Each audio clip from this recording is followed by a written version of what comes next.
Thank you so much for all coming today. I thoroughly enjoy hosting these food talks, but I must admit today is definitely one of my highlights. I've been following Deliciously Ella for some time and really looking forward to hearing her story. Ladies and gentlemen, Ella Mills.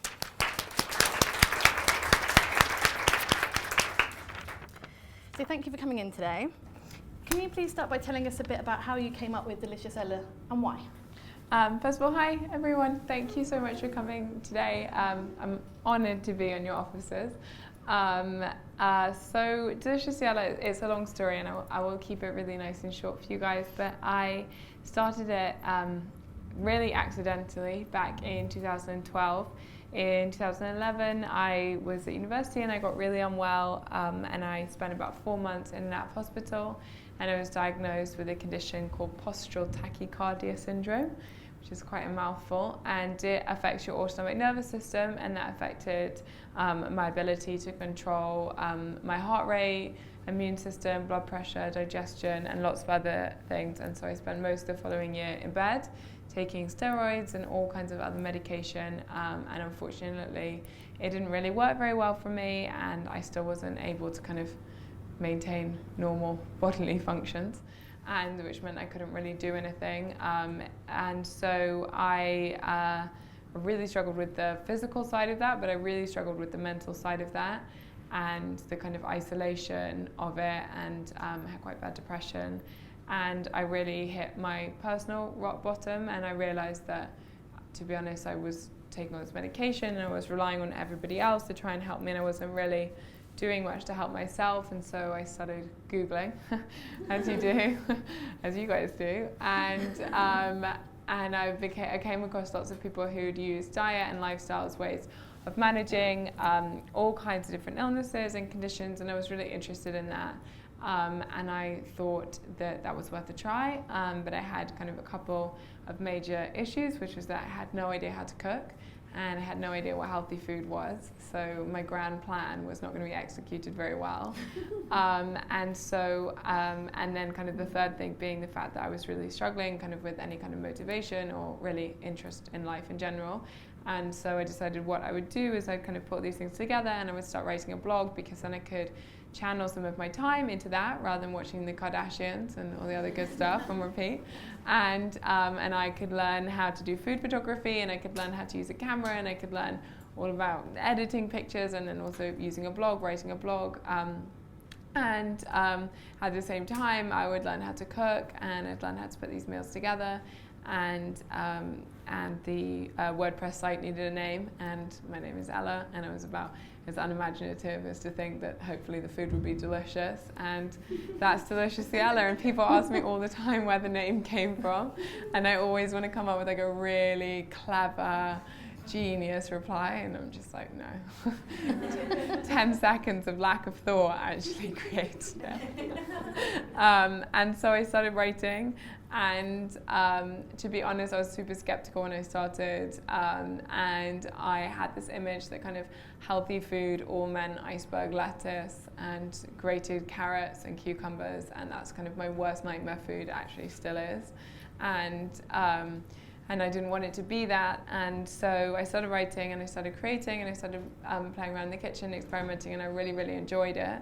And so I was recording all this online, and to start with, my mum was definitely my only reader, and probably her book club.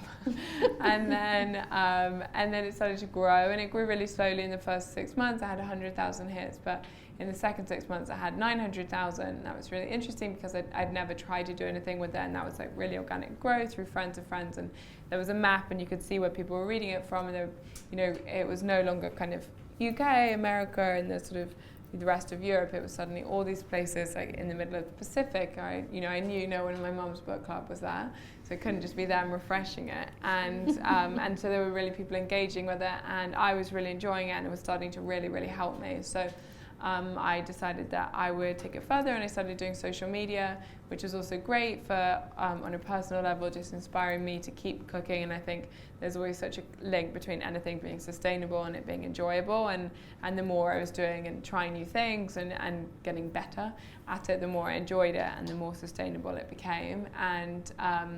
And then when I started doing social media, that's when it started really growing. And then people said, oh, do you teach cooking classes? And I was like, I have no idea what I'm doing. In no shape or form am I qualified to teach a cooking class. But I've always tried to be a yes person. And I thought, yeah, let's try it, why not? And I found a kitchen in Old Street that I rented, and it's this really sweet community kitchen, but it's pretty random because there's this big kitchen and then in front of that's this big community centre, and it's filled with lots of old people having their lunch and they're having their fish and chips, and I was like, come on through and come to make kale with me at the back. And so I did that for about 6 months, and it was great. And actually, like, it was the first time that I realised that, I guess, from my own personal perspective, the power of the internet and what I was doing, because it they'd sell out within 24 hours each time, just through putting them on my channels, which was amazing. And so then after I did that, I decided I'd kind of test it further, because the cooking classes were quite small. It's 10 to 14 people in a class. So although that was great, it wasn't really a great way of seeing whether or not this was a slightly more viable business as it is such a small number of people.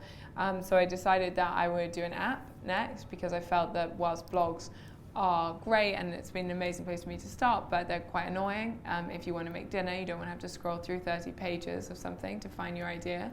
So I thought I would do a really simple recipe app. So I created that, thinking that would be a really long-term investment and it would take a long time to earn the money back. It was the polar opposite. And overnight, it went to #1 in food and drink in the iTunes store in the UK and the US, and it stayed in the top 3 of the UK food and drink really ever since, and that was 2014. So that's been amazing. And then after that came out and that did really well, someone approached me to write a book, which was also hilarious, because I was like, again, I don't really know if I'm qualified to do this. But in the spirit of saying yes, I said yes and wrote my first book. And that was something where, again, I remember saying to my mum, like, what do you think about this? Do you think this will work? And she was like, yeah, like, I bet you can sell 1,000 copies. And I was like, yeah, we can definitely sell 1,000 copies. And we're now about over 1.2 million copies later.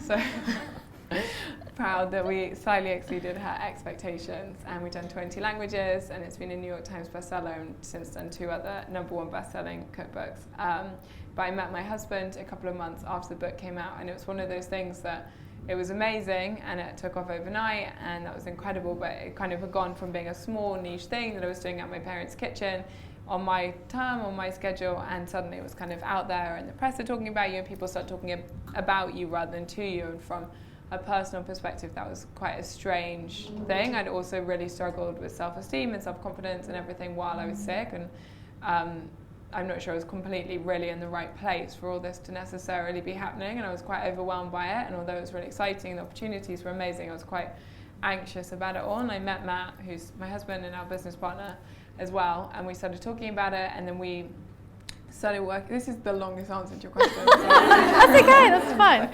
Talking forever, but we started talking about it because I was feeling like it was quite outside my control, and it just kind of snowballed. And he, a bit older, and had been doing business development and finance, and so had a kind of much better understanding of how things actually worked than I did. I just love cooking, I love food, I love communicating, I love visuals, and I was so enjoying creating the brand and doing all the events and everything around it, but I didn't really understand spreadsheets or any of the practical stuff.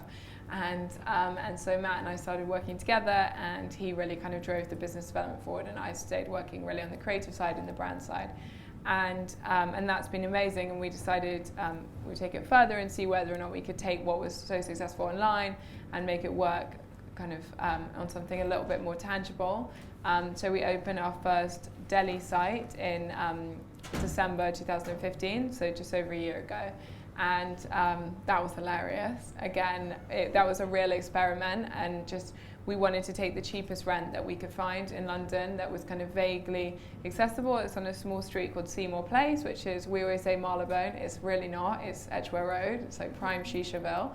And there's not really much footfall on that street, but the rent was really, really good, by a long way the best thing we'd found.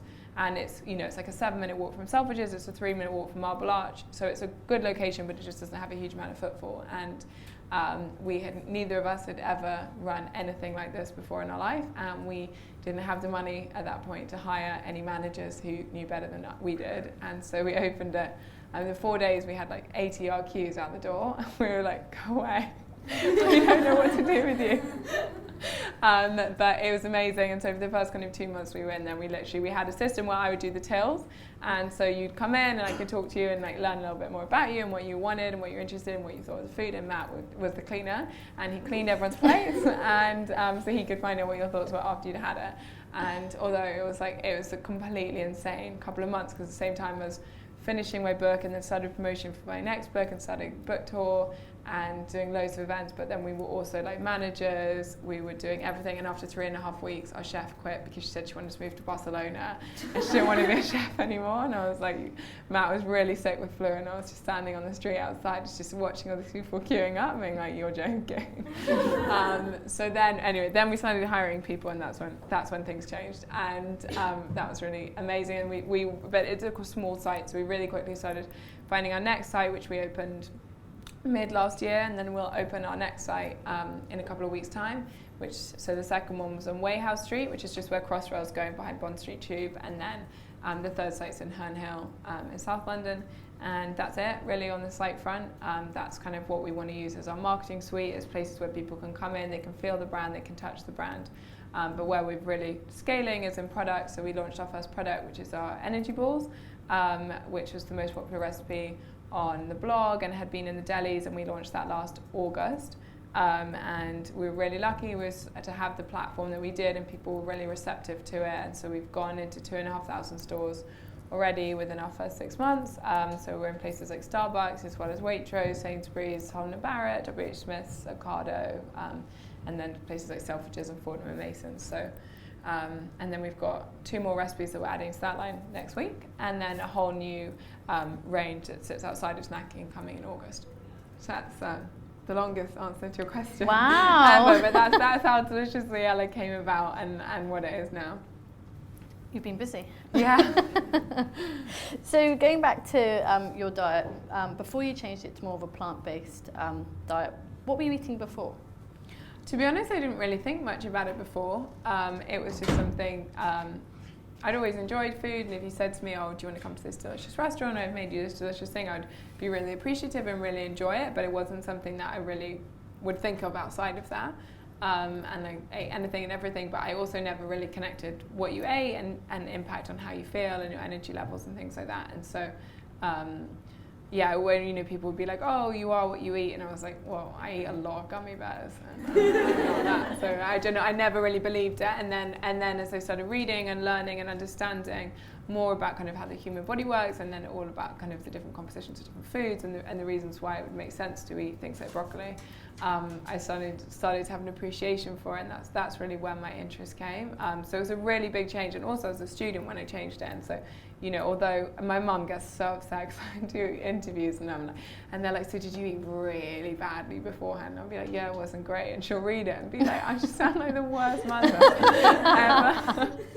Like, all you talk about is Haribo, and like that is not the only thing I fed you. But I was so resistant to fruit and vegetables, and she's like, her best story ever to tell everyone now that I do what I do is that there's 4 of us, and other 3 were so much better than I was, and I would refuse to eat basically any fruit and vegetables. But every now and again when she'd get really upset about it, I'd be like, no, I like bananas, I like bananas. She was like, well then eat one.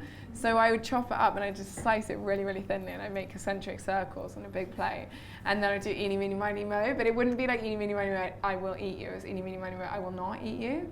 And then after that I had to go on another plate to make circles until there was 1 piece left, and I would eat that. So it was a resistance game. So it was like it was like an hour and a half to eat a banana, and she tells the story to anyone ever now, she loves it so much. And yeah, so it was a really big change going from someone who was eating like mostly like everything from like just sandwiches and bagels and a lot of ice cream and candy and cereal, but just never really kind of I'm sure I got my 5 a day like once a month, like 5 a month rather than a day. And I just wasn't really connecting to like fresh food, and I'd never really thought about the impact of it. So then I think everyone was really confused, and I said, oh, I'm really interested in a vegan diet, and everyone was like, but you don't eat vegetables, so you'll die. What are you going to eat? and just like plain pasta and that's it. And so yeah, and I was like, yeah, I was really thinking about that. My mum was like, oh gosh, where is this going to go? And I told my then boyfriend, who is great, but it doesn't always reflect that well in the story, that I was going to start a food blog, and he was like, that's the worst idea I've ever heard. You don't cook, you're not that interested in food. Like, why would anybody ever read that? And it's so ironic now that it's had over 100 million hits and people really like it. But so yeah, it wasn't something that I'd really connected to before. So it was, from a personal perspective, it was a really, really big change, and it was hard as well because I didn't really know how to cook, and so the first things I cooked were pretty gross, and I didn't really know anything about quinoa and kale, let alone almond milk, and so like to start with, I was like, okay, well, porridge seems like an obvious swap from cereals, because I was mainly eating like kind of Cheerios type cereals, and but I didn't really know about almond milk, things like that, so I was just eating basically gruel. It was just oats and water, and it was just not very nice, and things like that. So it took me like a while to really start to enjoy it, because as I said, I think enjoying something is so key to sustainability, and what I was cooking, I don't think anyone would have found enjoyable for the first few months. So at what point and which dish did you taste and think, wow, this is really nice and I can carry on eating like this way? Yeah, I think it was probably just after a couple of months, once I kind of was feeling a little bit more comfortable with it, and it was just little things but I think it wasn't until like I had a grasp on kind of the whole thing, like even sweet things. Like I'm a big fan of saying, like, I don't think you should ever feel deprived. So I think if you do want something sweet, like you should try and have something sweet rather than like always suppressing it and then just craving it so much that you have like 7 bags of Haribo.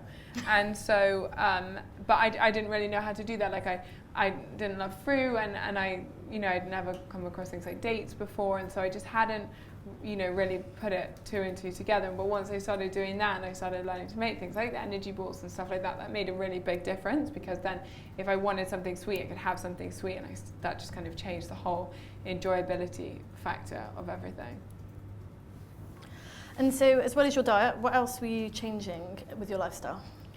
I guess it's quite cheesy, isn't it? But it was like a kind of, I'm a big believer that I think feeling good, I think diet plays a really big role in it, but I don't think it's the be all and end all, and I think sometimes we put too much pressure on it.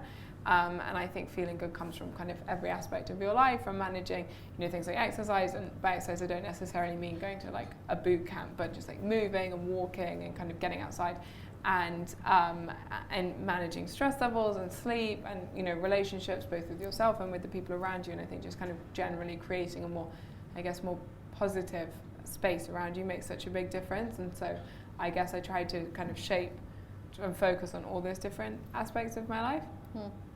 So I got into things like meditation and yoga, which is like the most cheesy thing ever, right? For like a health writer. And so you touched on it earlier. When did you notice that Deliciously Ella started to get more of a following than you expected, and why do you think that was? Why do you think the masses kind of turned to your blog? Yeah, I think, I'd love to take credit for everything, but I think, timing is such a big element of anything. I think so much success comes down to timing. And I think it was something I think people, there's been so many things going on, all the things you read every time about sugar, everyone talking about, well, now you're 10 a day, the impact of the Mediterranean diet. There's so much, and then at the same time we're having like a global obesity crisis, and all the problems we're having with our NHS, and things like the cost of type 2 diabetes, and all these lots of lifestyle related illnesses and things that we're having. That's it's getting a lot of attention, I think, and also the food industry is quite confusing. It's become quite complicated, all the things about processed food, and I think the debate had become quite intense around it. So I think people were becoming very interested in the way they ate and aware of kind of how much sugar, how much salt was in everything. And so I think, but I don't think there was much in it. When I decided I wanted to change my diet, I was really interested in this. I went online, I went on Amazon, and I was trying to find, some inspiration. I would never ever have done Deliciously Ella if that day I'd found some good inspiration. Like this, I would never be sitting here today because I would have just used what I found, but I didn't find anything. The only book that I found was a paperback, basically just like a novel. There's no pictures in it, and then it was things like almond pate, And I was like, oh, come on, you know? It's just, that's like all those kind of old stereotypes of vegetarianism. It's like super hippie and, you know, yeah, you do yoga and meditate and don't shave your armpits and eat almond pate. It's kind of, it's not exactly very like aspirational or fun or exciting. It's just, and yeah, as I said, there was no pictures. There was just nothing to make it engaging. And that was, yeah, I mean, that was my inspiration for starting Delicious Yellows. It just didn't feel like there was that much there. And I think, you know, you read all these things. I was reading all these books and all these studies, and I was so interested in the science behind it, in the nutrition, in understanding how the body works and why it would make sense, therefore, you know, like a car, to like give it the right fuel. But I was finding I'd get to the end of the book, and then sometimes they'd have recipes in, and it was literally like kale wrapped in chard with a cucumber stick inside. It was so healthy, and it was so green. And this was talking to someone that ate loads of burgers and pizza and ice cream, and I could not go from burger and pizza and ice cream to raw kale 3 times a day. It's just too much. And I felt like there was really a space for like a middle ground that was trying to take this idea of like eating your 5 a day, eating your 10 a day, you know, eating more 5 a day, celebrating vegetables, but in a way that was like actually as simple as possible, as quick as possible, and hopefully delicious, and making it just a bit more fun. You know, and I always say, like, that's kind of my number one aim, is I want to make vegetables cool. You don't need to be a vegan, you don't need to be a vegetarian, you don't need to be an anything. It's not about labeling yourself, it's just about trying to have a bit more of this kind of stuff. And it's never going to happen if we don't change the way we think about it. You know, I read all the, you know, everyone would have read all the stuff about your 10 a day, and then I read this really interesting article in The Guardian like a week later, the journalist, and he was like, I tried to do my 10 a day, it was the most miserable thing I've ever done. And he was literally just eating like a big carrot out of a bag, because he was like, I don't know how to do it. He ate, I think, like 7 clementines one day. Like, he just, and I understand it, and I think everyone's the same. Like, if we don't change our mindset with how we put a plate together, it's never going to change. And you know, you go to so many amazing restaurants where the food's so good, the chef's so talented, and you read like amazing appetizing dish after another, and then you get to the bottom and it says spinach, broccoli. Like, is anybody here excited about steamed broccoli? Like, I mean, I'm not, and I love vegetables. Like, it's not going to get people excited, and that's what I realized. I think that, from what I understand, that's been the success of Delicious Yellow, is trying to give people a way of eating broccoli. I know it's sauteed in garlic and chili with sesame and tahini or something like that, that actually makes you maybe want to have it. And that's not to say you only need to eat broccoli, like, absolutely not.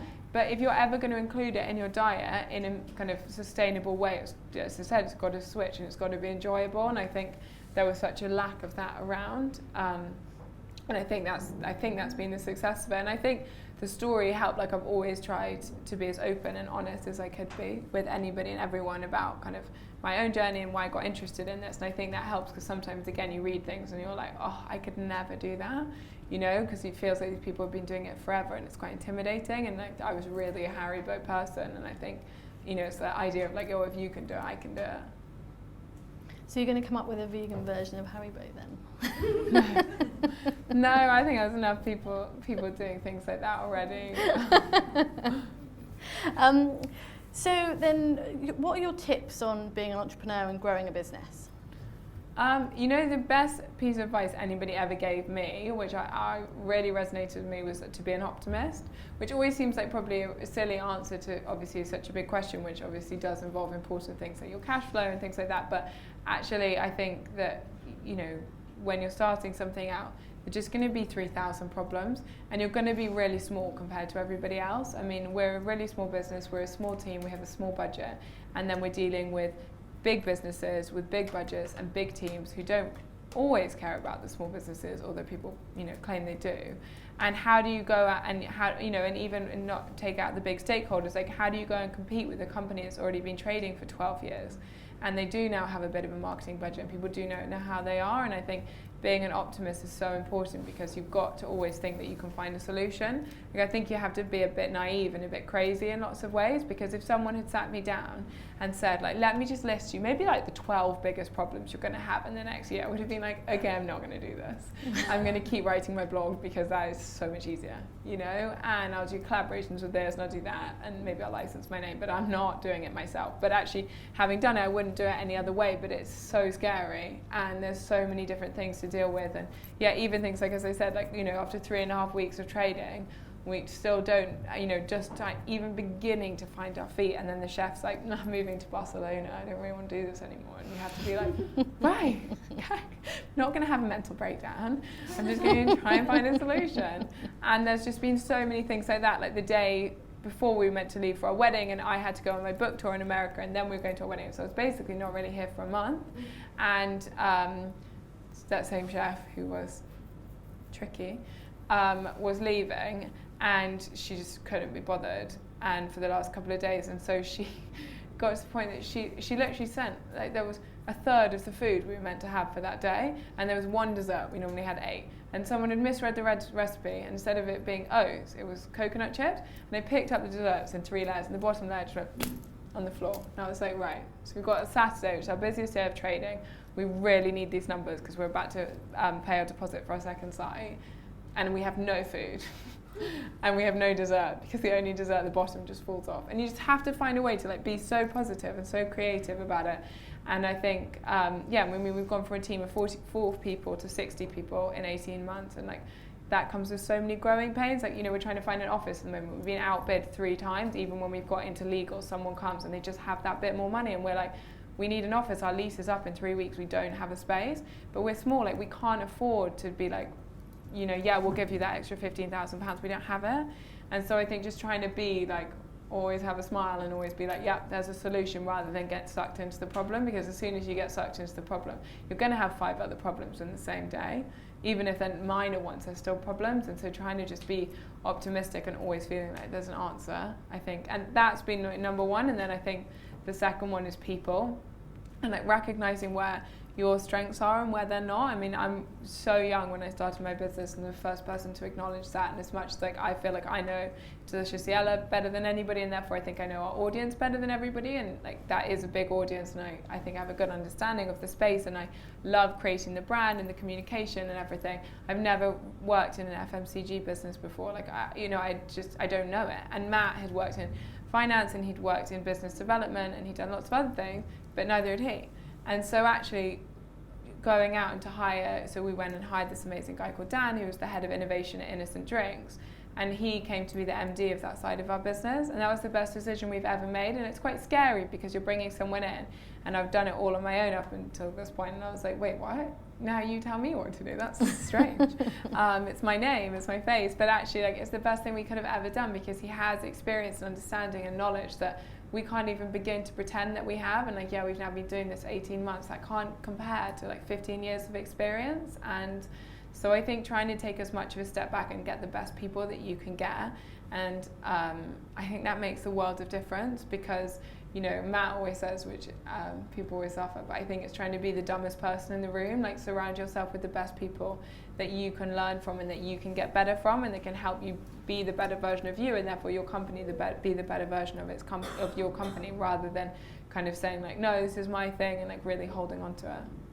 Have there been any points where you've thought, no, I really want to go this way, and you've been persuaded to go a different way, or you've stuck to your guns? When Matt and I started working together, we made an agreement that like with any big decision, we would both have to agree on it fully.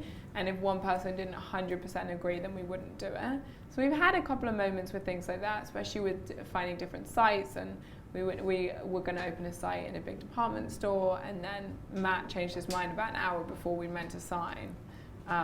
And I completely disagreed with him.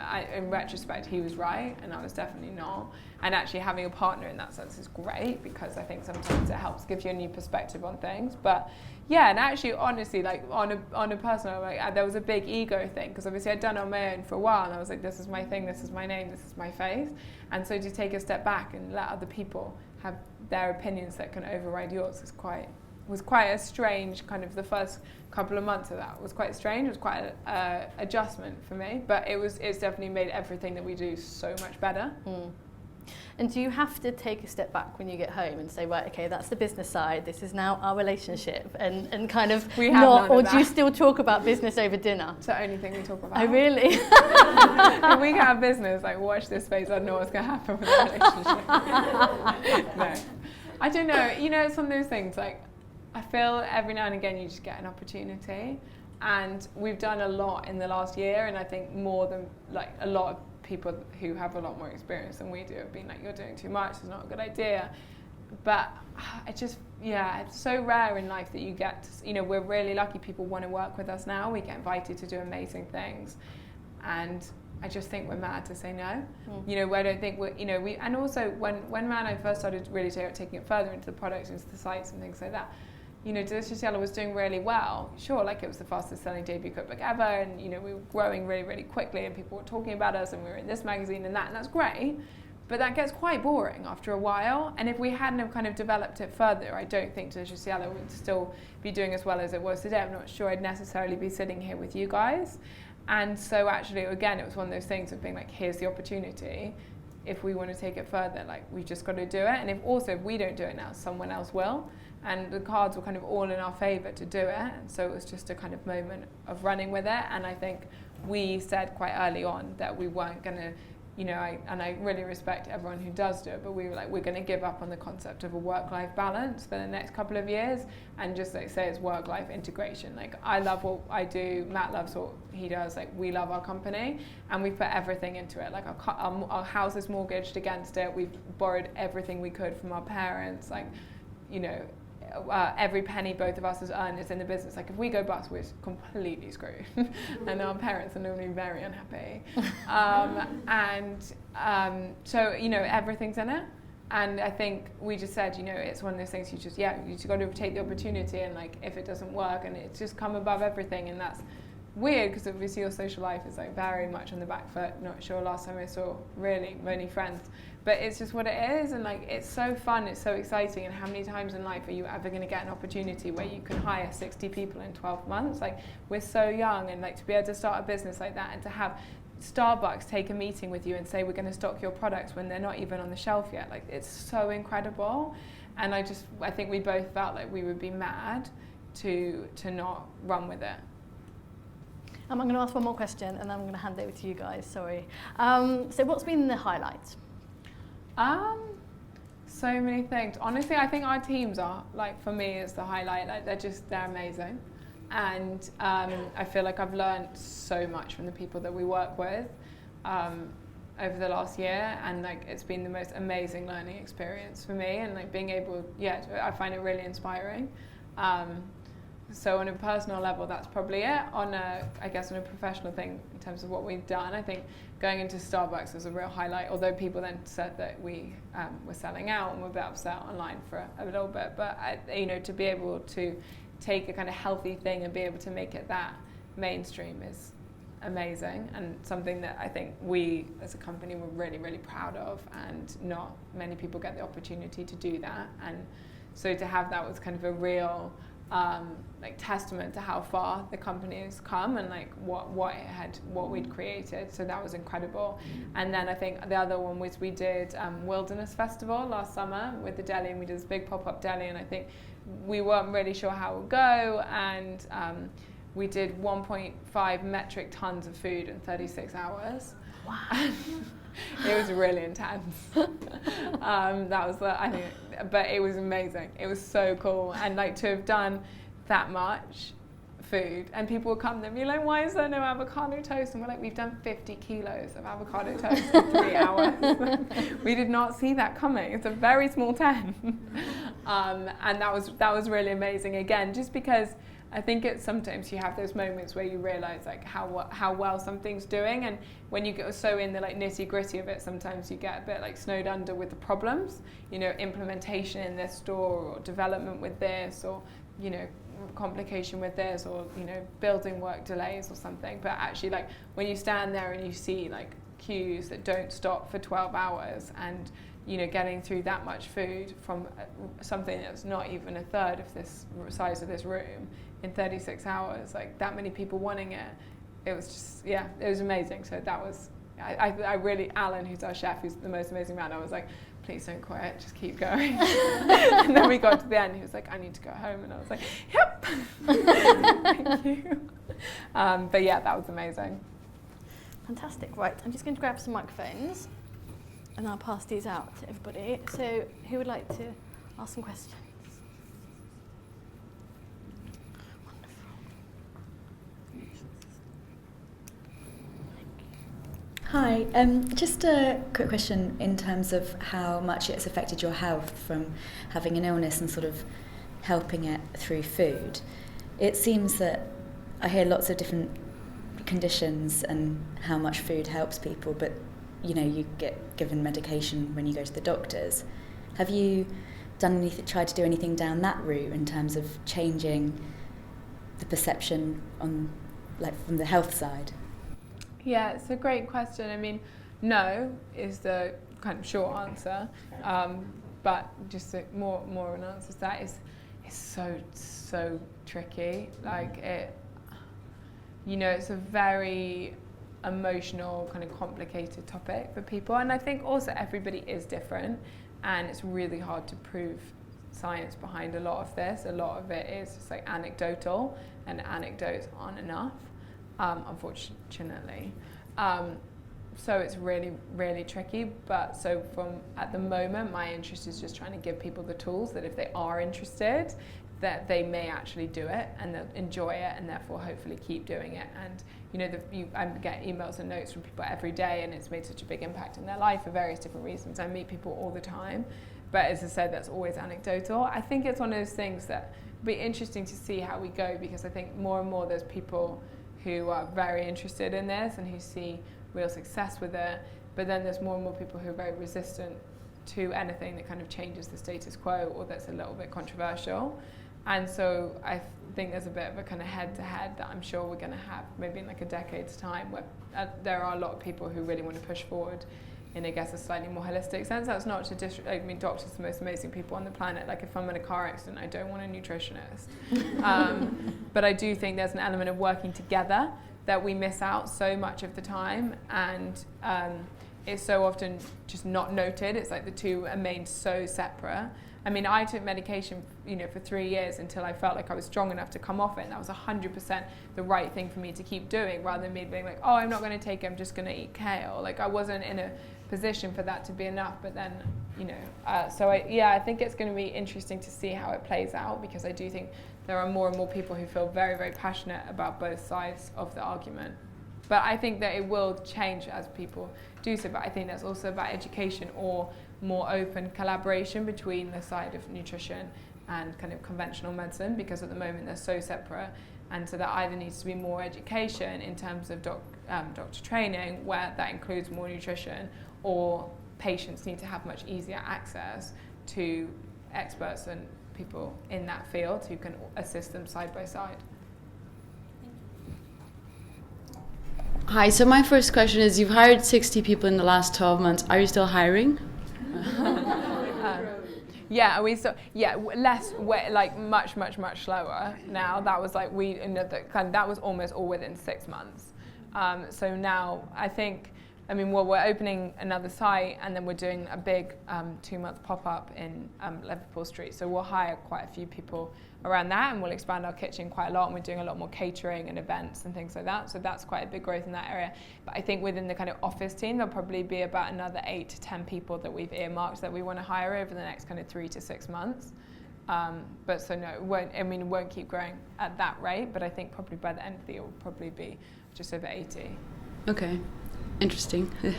And my other question is, I'm a firm believer of what you do. I'm really passionate. I stopped eating sugar and dairy and yeast and a lot of things.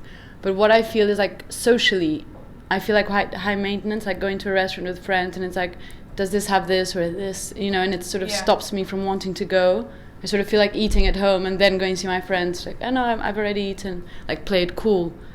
Do you know what I mean? Have you been in that situation? How did you deal with it? Yeah, I think it is tricky, because I totally agree with you. It's obviously something I feel very passionately about in terms of more natural food, but it's not always that easy when you're out and about. And for me, when I was getting started, I was much more I'll eat at home and I'll come join you. And then as I got better and I felt like everything was a bit more stable, I've relaxed on it more, and so I'll probably eat at home most of the time. But then if I'm out for dinner 2 nights a week, then I'll just be out for dinner and I'll do the best that I can. But I'll also enjoy it and go back to my green juice in the morning. And yeah, try and find that kind of balance and I guess for me, and I think it's different for everyone, but trying to find that balance that makes you happy kind of physically but also mentally. And I found sometimes I was sitting there and I was like, oh, just one more question. And you feel like judged. Yeah, and I was a bit embarrassed and it was just a bit complicated. And when I was getting started, like each thing that I had such a big impact on me, because I had a problem with called mast cell activation disorder, and it's about your mast cells, which is involved in allergic reactions, and I was having allergic reactions to things I wasn't allergic to. And so basically anything that wasn't like super like literally just like plain, like soy sauce, like all those little things which are so often in a kitchen, they were causing loads of problems. And you'd like go on holiday and you'd want to be really excited about it, and after 2 days I was just in so much pain and my stomach hurt so much, I felt so ill that I had to be so difficult. Whereas now that I've stabilized so much more kind of 4 or 5 years later, I find that much easier. So I'd rather like relax a couple of nights just enjoying myself and not be too weird with my friends, and then kind of take it into my own hands the rest of the time.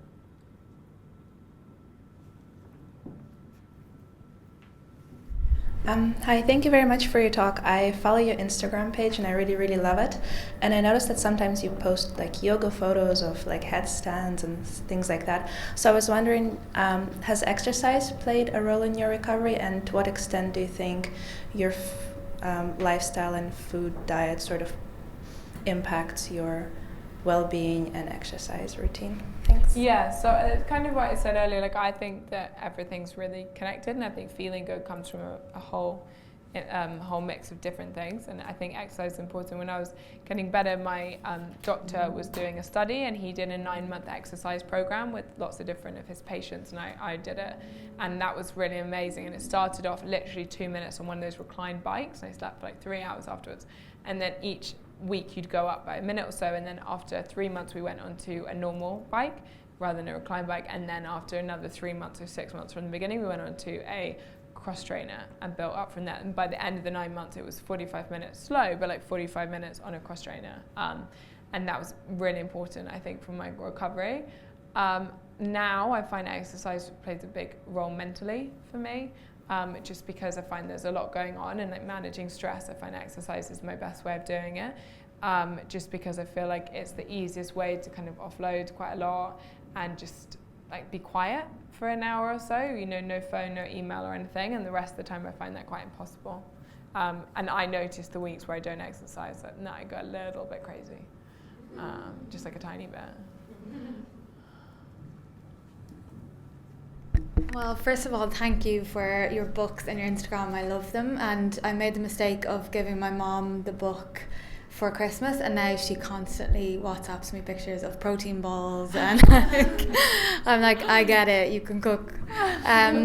I just had a question around, there's like a lot of negative press recently around clean eating, and it feels like a bit of attack on, like, I'm not sure if you were mentioned, but there's specifically people like Hemsley and a lot of people in the space, and I wanted to know if you had any views on it, or whether you like actively spoke out, kind of trying to counter their argument, or whether you just left it alone. Yeah, I mean, I guess that's what, so I try to mostly leave it alone, just because sometimes when people have an opinion, it's easier to let people have an opinion. But I think it's complicated because it's like anything, like, you've got to find what works for you. And I'm a big believer there's no one size fits all, and like you should take inspiration from places, but then your lifestyle's different to everyone else's lifestyle. So you need to take inspiration and then make it work for you in whatever capacity that is.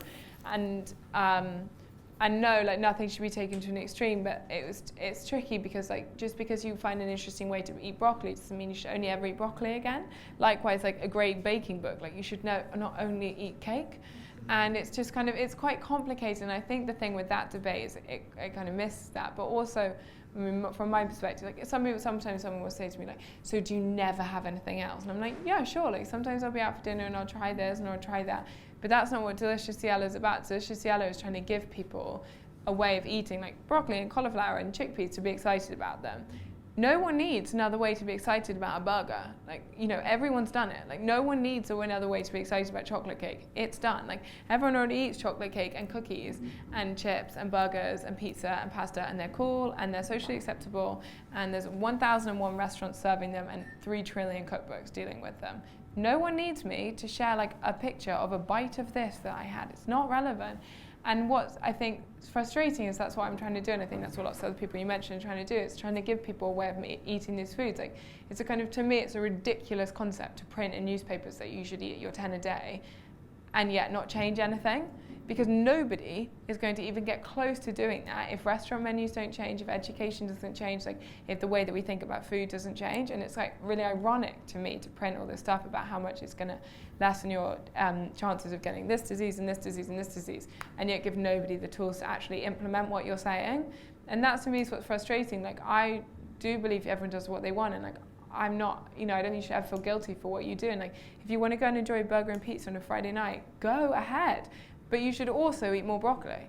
And you're not going to do that if you don't get the recipes for it. And I think the eat clean thing completely missed that whole point. Like, no one needs help making burgers cool, but they do need help making cauliflower cool. And I'm sure you guys saw that KFC advert that just came out. They're doing the same thing. And it's like, if we keep making fun of these foods, no one's going to eat them. And we need to talk to this audience that you're talking to, especially the young audience, and educate them on how to cook these foods. And like showing them like a raw piece of cauliflower with crushed ice. It's just like so rank. And it's so far from making these things appealing. And if we don't make them appealing, we'll never do them. And we're already doing the burgers and the pizzas. And 27% of the country say they get their 5 a day. So God knows how many people are getting their 10 a day. And it's just, I find it frustrating because, you go ahead, like eat everything and anything, but also eat more fruit and vegetables and find a way to do that. And if you keep, as you said, if you like vilify people for doing that, it just seems kind of so ridiculous, especially in light of having like an obesity crisis. And like, look, I think it's a great show, but we celebrate things like the Bake Off, which is, seems ironic that we need to celebrate both sides. And if we don't celebrate both sides, people are never going to get to that middle ground that they need to get to. Like, it's always going to be a bit one-sided.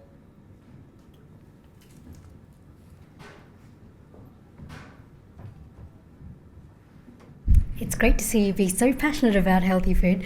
I have a question on recipe development. So how do you come up with recipes? Do you pick like an ingredient and go off that, or do you focus on like a category, like, I don't know, salads? You have a lot of salads, but you know what I mean? Yeah, so normally it is based around an ingredient or a couple of ingredients and trying to find like new and interesting ways to do that. I definitely find that, I think because most of the time people use Delicious Yellow for like quite like simple, easy Monday night recipes, things like that. And so there's definitely certain things that people seem to really want. And likewise with our delis, like sometimes you'll try and introduce even things like beetroot, they do not sell. Everyone wants broccoli and sweet potatoes 10 different ways. And so I do try and focus on that a lot, because I do notice that if it's quite simple, courgettes, broccoli, sweet corn, courgettes, things that people are quite familiar with and comfortable with, those, and like beans and chickpeas and things, that's what people definitely seem to connect to the best. So I really mostly just focus on trying to take those simple things and come up with new and interesting ways of doing them. Hello, thank you so much for being so open and honest and down to earth about everything. It's been a real pleasure listening to you talk. Obviously you've become catapulted into sort of a business leader position, very, very quickly. I wondered if you could speak a little bit to how you found that process of learning to be at the head of a group of people and getting them on board with your mission and keeping them on board. And I guess what your biggest leadership learning has been across this time. Yeah, I mean, look, totally honestly, I could not have done it without Matt. I think people often say that, they're like, oh, it's so self-deprecating. Like, I could not have done it without. I'd never worked in anyone else's company because I got sick when I was at university. So I really did not know what I was doing. And so I've learned so much from him and working with him and kind of seeing how he manages people, which is a lot better than how I manage people 100%. I'm quite scatty, I'm quite like all over the place, and he's very thorough and diligent. And so, but I found it really hard, and also felt like such an imposter when people are like, they kind of put you up on this pedestal, and I'm like, wow, okay, I really don't know how I got there. People are like, healthy living guru, and I'm like, oh my gosh, I'm not a guru. And then people are like, oh, we want you to come and talk here, and you can come and talk here, and like business leader, and I'm like, oh gosh, I just started cooking in my mum's kitchen. Because I never set out with the intention of doing it, I found it quite overwhelming, to be honest. I was quite embarrassed. I would decline everything. And then Matt kind of started seeing what I was declining, and he was like, why are you saying no to this? And I was like, I'm really embarrassed. embarrassed. I don't think I should go. And he gets so angry with me. He was like, you're going to go. And I'm like, nah. And it was just like purely embarrassment, because I would go in somewhere and I'd be like, I shouldn't be here. Like, everyone else should be here. I haven't earned my place to be here. Which I think I've got better at slowly but surely. And I think honestly, like, my biggest thing has been I could not have done it without a partner. I really couldn't. Like, I did not have the confidence to do it. And I think so it takes quite a lot for me to admit that, because I want to pretend that I would, but I don't think that I would have. And I think, yeah, from my learnings, that I got so much respect for anybody who has the confidence and ability to do it on their own. But for me, being able to share it, things made me a lot better, and also having someone to share the pressure with has been amazing, absolutely amazing. But I think our biggest thing has been trying to give people a lot of autonomy, and back to the same thing of like realizing where our strengths are and where our weaknesses are, and like even just in our areas of knowledge. And so when we hire someone, trying to give them the space to run with what they're doing and run their team and run their budget. And obviously we're very close with them and interact with them a lot and understand everything that's going on, but also just like respect them and their knowledge, and not try and kind of micromanage everything, even though, especially when we're getting started, when we were kind of so keen to know anything and everything 24 hours a day, but just respecting that, you know, the best people need a bit of space to be the best, I think, so often, and that they have areas and knowledge. You've got to, that feeling, you just got to trust them. So yeah, that was really important for us. Any more questions from anybody? No? Ella, thank you so much for coming in. It's been an absolute pleasure. We've thoroughly enjoyed it. Ella's recipes are going to be cooked in the cafe on the 4th floor, and we've also got all of her books outside being sold, so just round on the left-hand side. Thank you very much. Thank you guys for coming.